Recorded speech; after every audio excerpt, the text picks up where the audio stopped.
Hi viewers, this is a video of this Emerson Northwind on low, medium, and high with a Lutron Rotary 3-speed wall control. It's currently on low speed. The pole chain is removed and is left on high speed.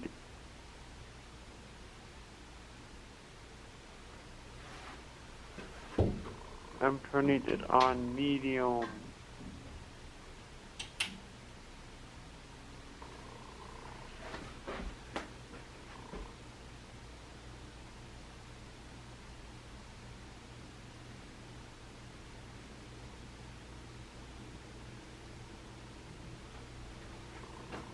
I'm turning it on high.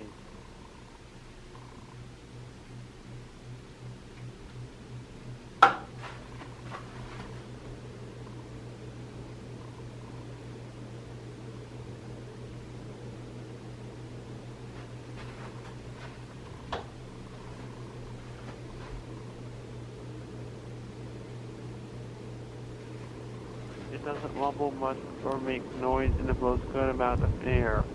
Anyway, thanks for watching, and please remember to comment, rate, and subscribe.